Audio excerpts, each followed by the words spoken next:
Good morning. Getting our drywall installed today at our Twisted Juniper residence. Let's take a look. All right, so we have drywall in the kitchen and we have our moisture resistant drywall. The guys are gonna finish up the light well in the kitchen. Everything is looking really different with the drywall in place. It's actually brightened everything up really nice. We have our cassette. So let's take a look upstairs.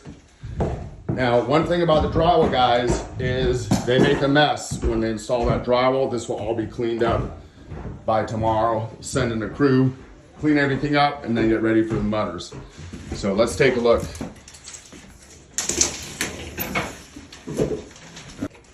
Mark it. All right, look at this technique. Use a chalk line. Yes, sir. Extend that out to that line right there. Snap it. Okay. And so that's how you get that angle. As you can see, they have to make a perfect angle there, and that's really tricky when you have all these angles with drywall.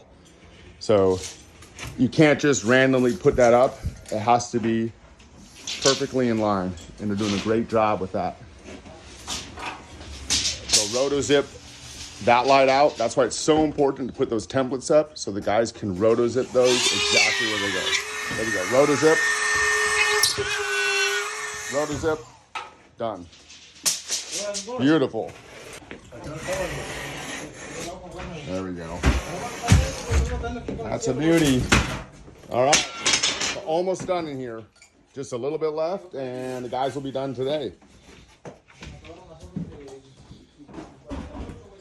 So now we have our tile guy in here, Reyes, and he's going to get started. The drywall is done in here, but everything's a mess. So I think step number one is get things cleaned out, watch out for the nails with the hot mop. Step number one then will be leveling off the waterproofing. We might have to remove this and level it. You could check it with your level, but I doubt it's level because see how it sticks down here? Maybe it's level here, but then it flares out. Yeah, it does. Same here, it flares out. So we either just need to make it all, and I have all those paper shims down there if you want to use it for this wall and this wall. Too, so. Oh, perfect. We got plenty. Okay. So will the goal then be to like get all this covered, papered, covered, and then you do your mortar bed after?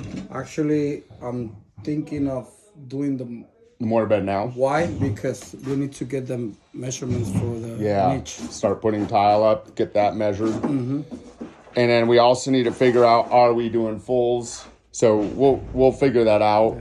When will you be here? Tomorrow? Well, next? Yeah. You'll do the mortar bed and then come back tomorrow and we'll figure it out? Yeah. Okay, that's the plan then. All right. All right, perfect. I'll see you guys.